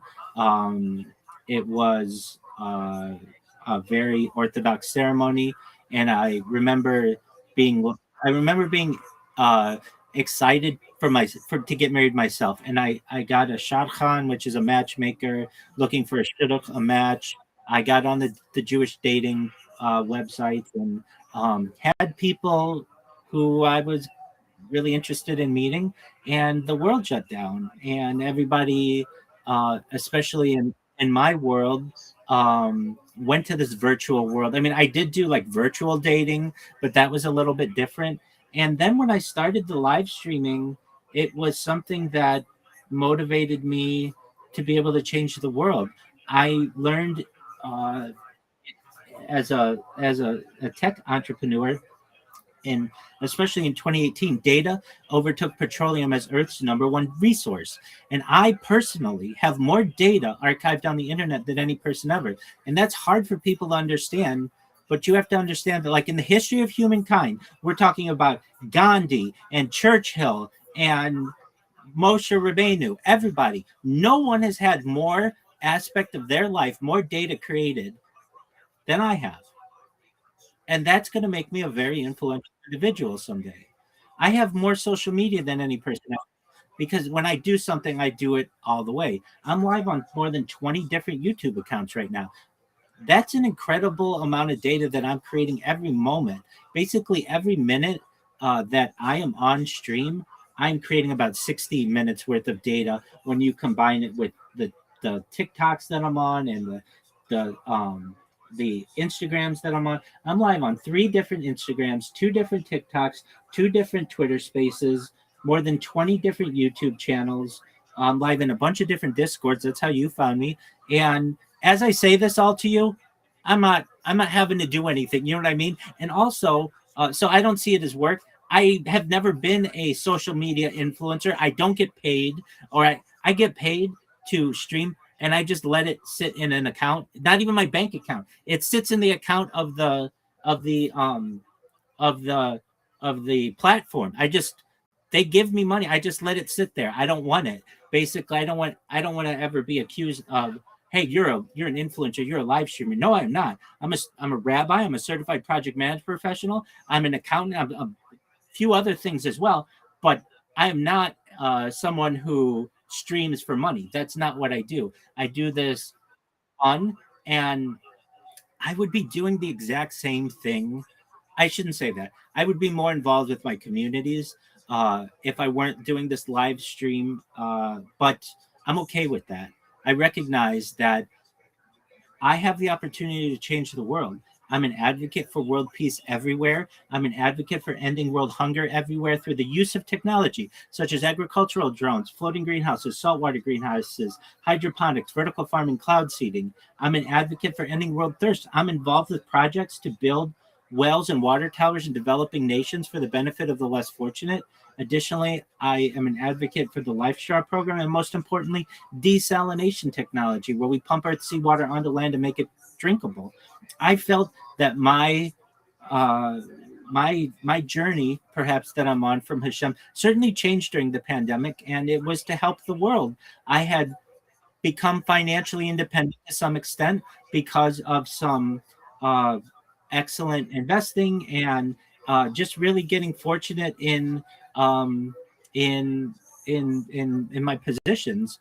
And I felt that not only could I perhaps change my own life, but I'm going to change the life of my children, my grandchildren. They'll never have to work again. I'm going to be starting on Monday a series of podcasts about improvement of the world. And if you know what Tikkun Ul Olam is, it's essentially healing of the world. Exactly. And the first session, and this is with an Australian podcaster and Australian radio host out of Melbourne. Well, he lives in Brisbane, but his radio show is in Melbourne. He has we're going to discuss in the first session. It's about life extension technology. The second session is on improving the world through technology. The third is mega projects. The fourth is space exploration, and the fifth is search for intelligent life. And these to me are fascinating subjects. I discussed them from certainly a halakhic standpoint, and no mainstream rabbi, from the Rabbi Menachem Schneerson to Rabbi Moshe Feinstein, none of them have ever discounted the idea that intelligent life may exist. And what would we do as Jews if aliens landed on the White House lawn? What do we do when we start to have space exploration and the day changes? Meaning, normally you put on tefillin in the morning. Well, if you're in a spacecraft and you're going around the Earth 15 times within 24 hours, you have to don tefillin 15 times? These are excellent questions. The rabbis of the Talmud never made a decision on this. It's not mentioned in Tanakh. What do we do? These are all excellent discussion points that I have, but really at the heart of the matter, I want to improve the world. And in terms of life extension technology, something that I've been talking about for more than 4 years, and I've always been fascinated with, are things like oxygen therapy, human growth hormone, stem cells, cryonics, cryogenics, cold shock therapy, red light therapy, things like testosterone replacement therapy, ambrosia therapy, to essentially, maybe perhaps one day, God willing, be able to extend the average life expectancy from maybe today in the Western world, age 80 to age 100, 120. But at age 120, you or someone else may say, Rabbi, back in 2026 when we talked, everything that you talked about seemed fascinating like science fiction, but it's become science fact.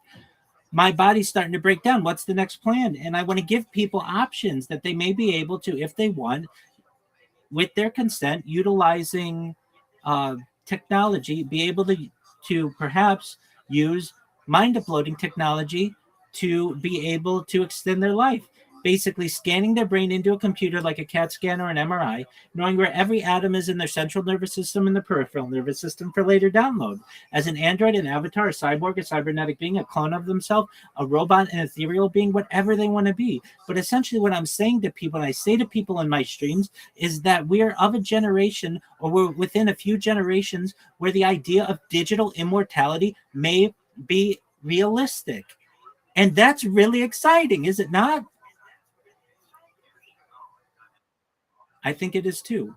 And so, yes, I could sit here, I felt with my life, and go work for some kosher certification agency and go hustle some ConAgra Foods about the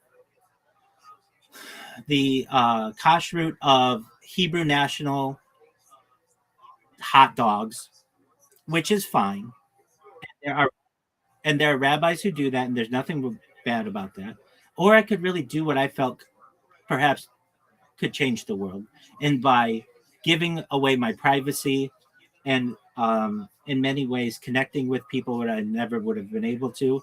And I mean, you see, I have almost 3,000 people in this Discord, which is a lot. If you know anything about Discord, it's really hard to get people to join your Discord. And I can really say that I feel like it will not be another year that I'll be doing this before people find out about what I do. It's going to change the world. And then it's going to give me a platform for not just within Judaism, but the whole world, to be able to unite people. I mean, one thing that Mashiach is supposed to do, and I want Mashiach to come more than anybody. I pray for Mashiach to come every single day. And when Mashiach, God willing, comes within my lifetime and rebuilds the Beit HaMikdash, I want Mashiach, if I ever have the opportunity to meet them, to say that's what I wanted people to do, is to be forces for peace. Because if you know anything about Mashiach, Mashiach's supposed to help bring about world peace. I know what Mashiach's supposed to do: bring world peace, rebuild the Beit HaMikdash, unite the nations. And I could, without a doubt, say I tried to do all of those things before you came, and be appreciated. I would hope that he would say, that's what I wanted. That's what I wanted. Some other, and other people as well do this to some extent. So in my own way, I've created the largest compendium of human data in the history of the world. On top of that, all the religious and like more philosophical aspects of it, this is the most important, in my opinion, project of any person ever. And I put this up there with more than the Apollo program and World War II, World War I, the Civil War, all of it. And let me explain why.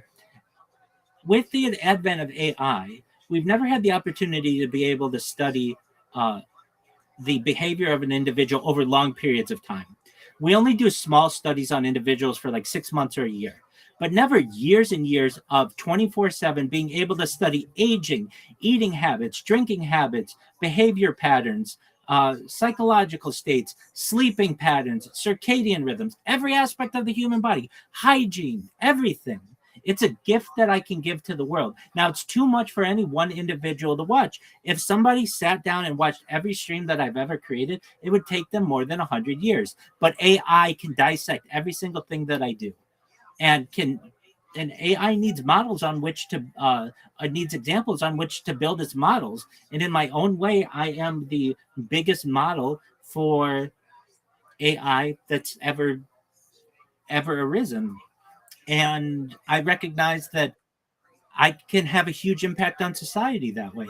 So without I want to humble myself, and I want you to recognize that I'm just an individual. I'm just a lowly rabbi who's just doing what they can to change the world. But I recognize that if I delayed marriage for a little bit, I didn't have a biological clock against which I was fighting. If I were a woman, I couldn't do this. But fortunately, I can reproduce at a later age and give up a half decade or so of my life to be able to change the world. To me, it's worth it. It's going to be really exciting. Can you imagine if people knew globally that you could connect with someone just like you, come into my Discord, we could talk whenever you want. You could watch what they were doing 24 hours a day from multiple streams. I don't just stream from my home. I've streamed as far north as Santa Barbara, as far south as San Diego, as far east as the desert and mountains, as far west as the Pacific Ocean. I've streamed in Beverly Hills, in Los Angeles, at Disneyland, really everywhere in Southern California. And I would love to do this globally. If people found out about that, that would be the biggest influence in global history. And in my own mind, I feel like that could be a reality someday.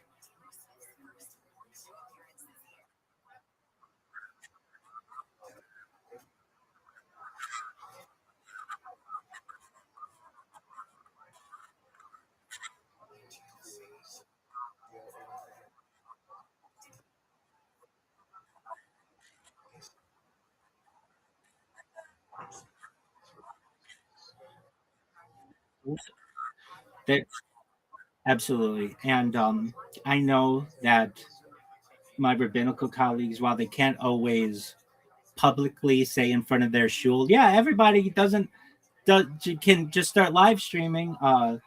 Though some did, um, the Sephardic communities did. You watch in 30 years, especially with the advent of the electric car, where everything can be pre-programmed, and the smart home, where everything can be set on timers, and the idea that if you're not like necessarily even just with a computer or something like initiating a charge, there are just all kinds of there are all kinds of changes that we're going to see within Judaism, especially to unite people. I mean, the 10% of Jews who we focus on, the Orthodox community, want to grow and are growing, and there are a lot of people within the the the the conservative and reform movements that want to be Baal Teshuva, that want to return to the master, but don't know how to do it.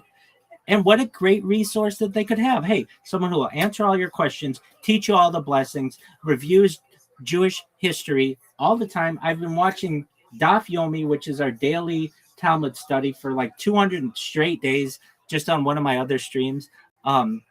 It's the perfect place to learn how to be a Jew. So with that, I'm not going to take up any more of your time, but you asked a very interesting question, and I wanted to make sure that I really had the opportunity to answer it in full. So thank you.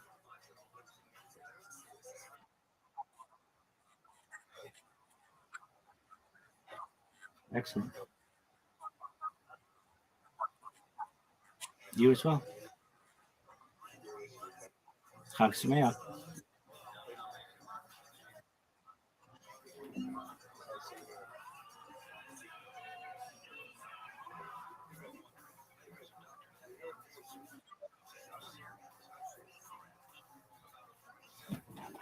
Look at this. That is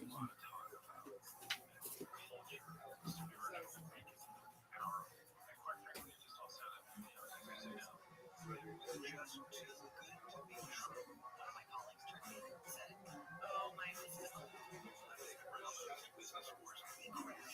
You're listening right now. Follow this podcast for free on the iHeartRadio app. #1 for music, radio, and podcasts all in one.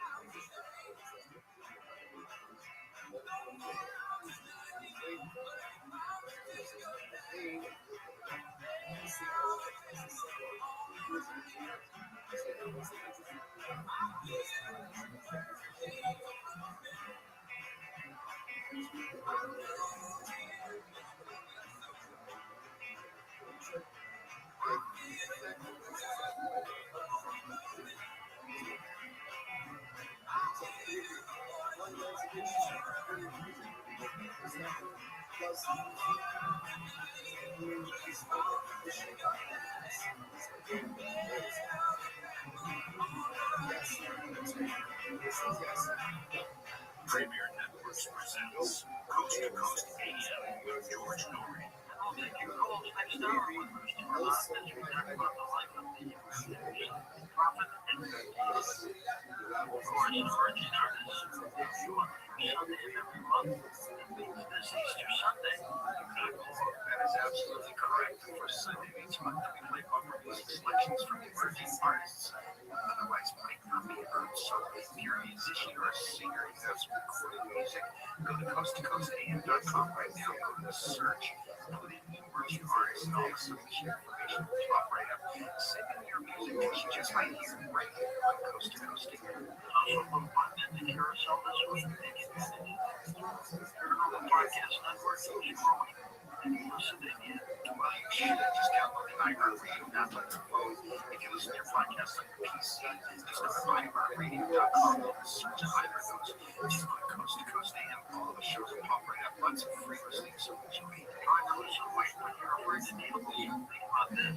HealthyLooking.com is proud to bring you GLP Plus, GLP2, and GIP. Weight loss with no John Thorville, Georgia's Try GLP. Drops, not shots. Kill the cravings. No doctor or prescription. Why pay more for the same ingredients? One of the biggest things people are trying to get rid of is food. You're hearing it in your head. What am I getting in your neck? Let that get all grow up.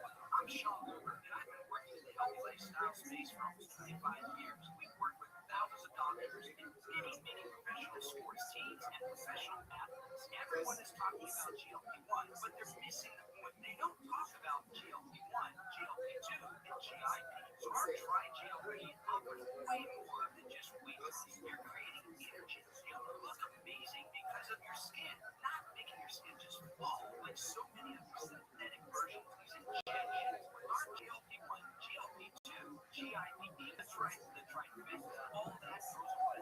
You simply start losing fat while keeping your lean muscle mass. It's amazing. With our patented extraction process, simply take small drops once or twice a day, and you're all done. No more needles and no bad side effects. And the beauty of this whole thing is you're helping your gut. You're absorbing more nutrients. So why not lose fat, keep muscle, and feel amazing? Drops, not shots. Georgia's Try GLP drops. No prescription, fast ratio. Lose weight to keep it off or less with Georgia's Try GLP drops at healthylooking.com or at number 478-6465. Lose weight, not muscle with Georgia's Try GLP drops, not shots. At 800-478-6465 or healthylooking.com.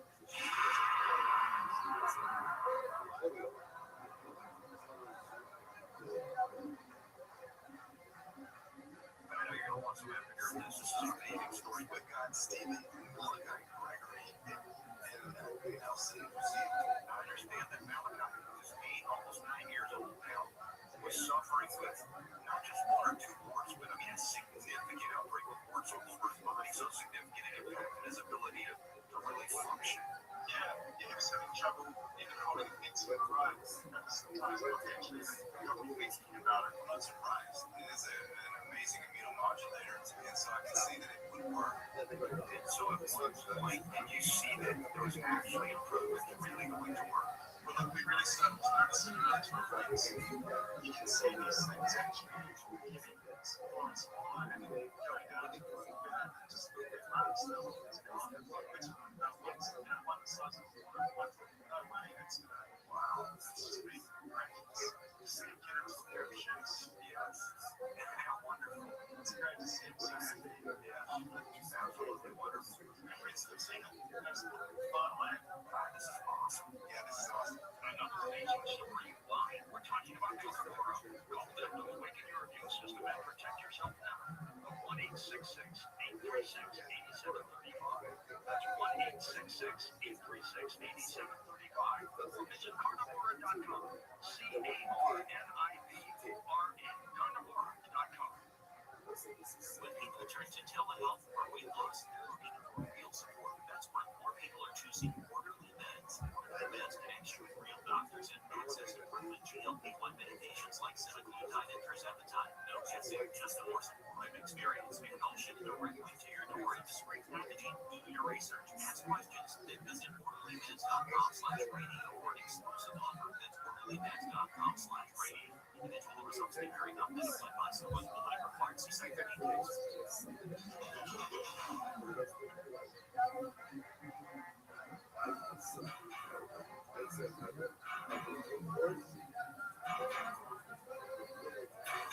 welcome back to Coast to Coast. George Norrie with you, Christopher Hunt with us. We talk about the life that Casey was speaking from. Christopher, you were talking about the transplant Stacy was in. I wanted to know if he was aware of what he said. He was on it. Well, yeah, that's absolutely. The last meeting was his secretary.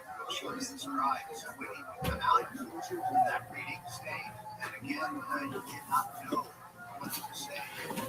Your body, but he went through that states of planets, would share this with him. And, sometimes he was right and sometimes he was right. Because the Sunday language was archaic for its time. But Casey read the Bible through once every year about Christians and many religions. But when he would speak, when that voice would speak to him through him, he would literally surprise him. So when he would come out of trance, he would share with him what he said. And sometimes it actually really. Well, you can imagine, George, thinking about this, think about how we think about the live stream, right? So 25 years ago, we doing mainstream science, a lot of the average folks would look at that and stand and say, come on, this is great, man, that sort of thing. Imagine a world years ago, in a large Christian society, and you start talking about reincarnation. So even for Casey, when we started chatting or talking about reincarnation, we actually had to decide for us living years, again, as I mentioned earlier, raised the fundamentals of Christian household.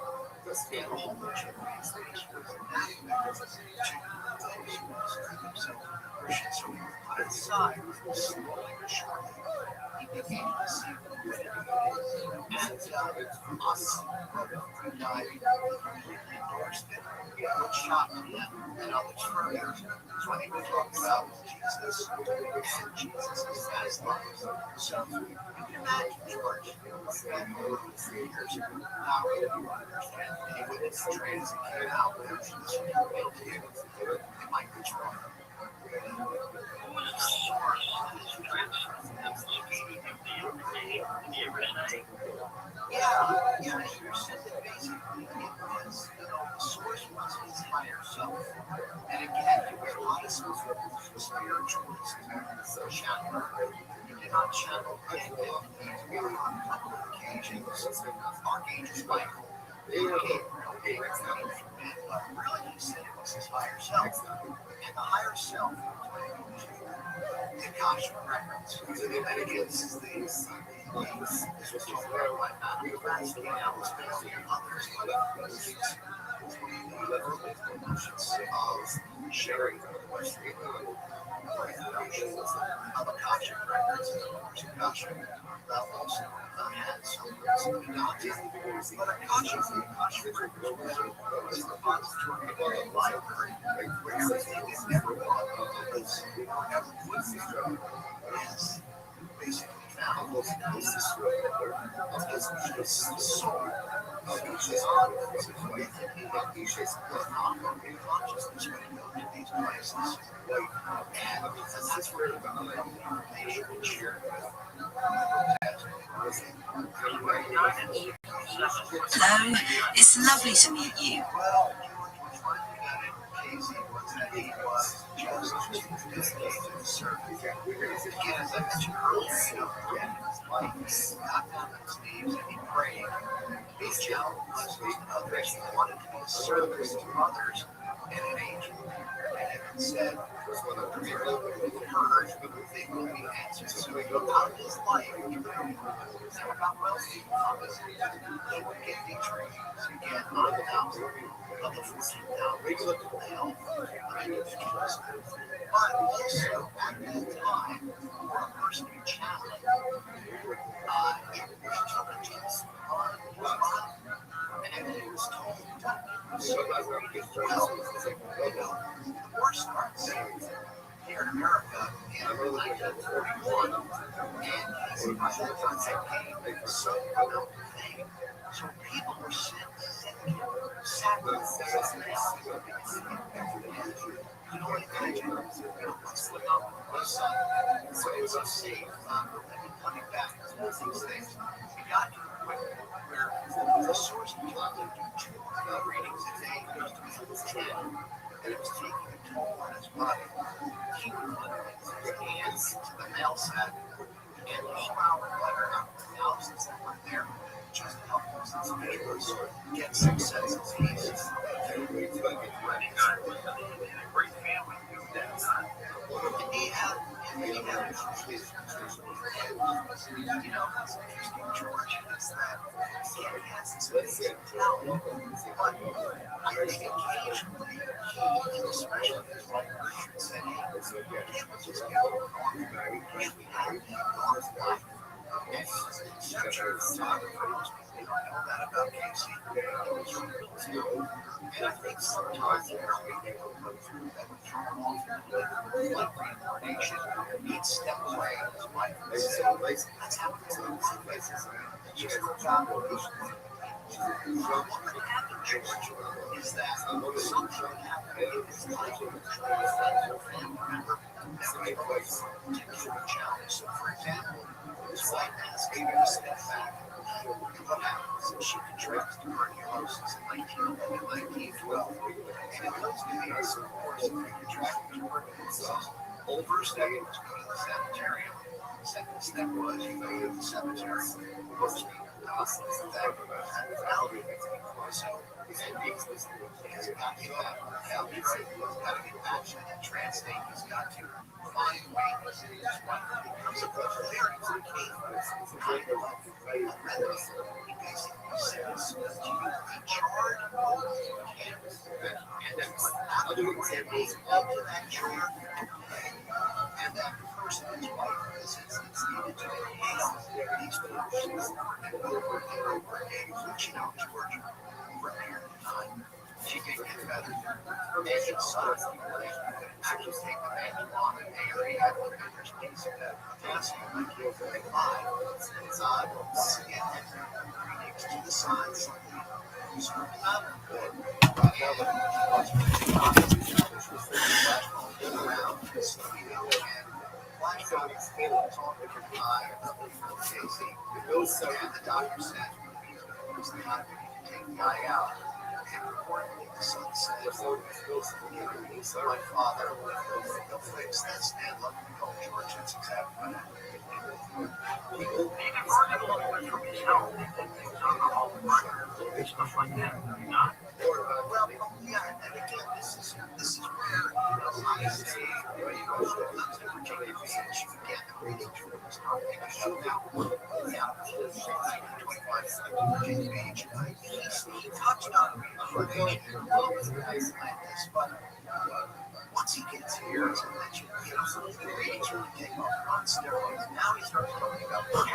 experiences. Times of Egypt, times of Atlantis, times of New York.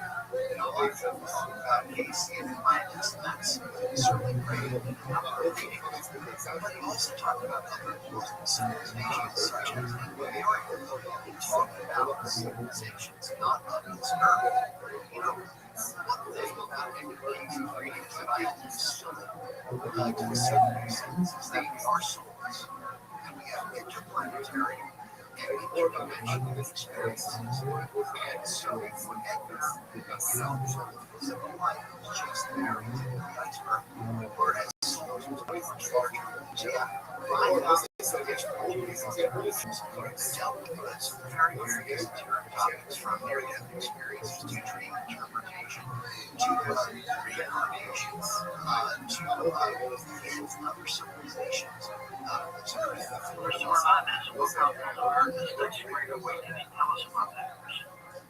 Well, the majority of them, because Gregory's passions are the American constitutional history and spirituality of this country. It's the inception of the foundation of this country. So when you bring those two things together and show the freedom of play on words, because the Great Awakening and our historical records really refers to work as a major influence in this book. I really talk about how we think as the fundamental that there is mysticism, atheism, religion, and science, and civilizations come towards us. Fundamentalism is not and will die with death. Whether we're talking about Christian fundamentalism, Islamic fundamentalism, scientific materialism, all these things are really absolute about knowledge and the awareness of a non-living consciousness, which again is unique to our species is so much more today than it's ever been. Did our government ever sue us? Yeah, well, it's interesting that you should say that, because these are stories that may be apocryphal or they may be real. Now, for example, again, don't have anything specific is possible, but there were a number of contacts with the government that knew of Edgar was the case. So again, I don't have the specific many of the people that have been around these circles fairly confident that it was true.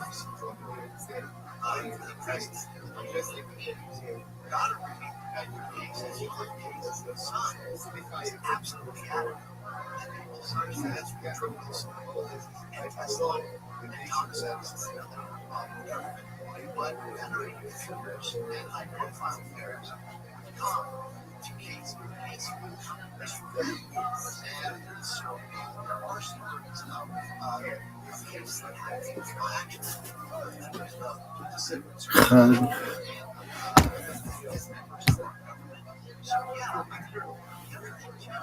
It's interesting now. really only a stone from Washington for about 3.5 hours.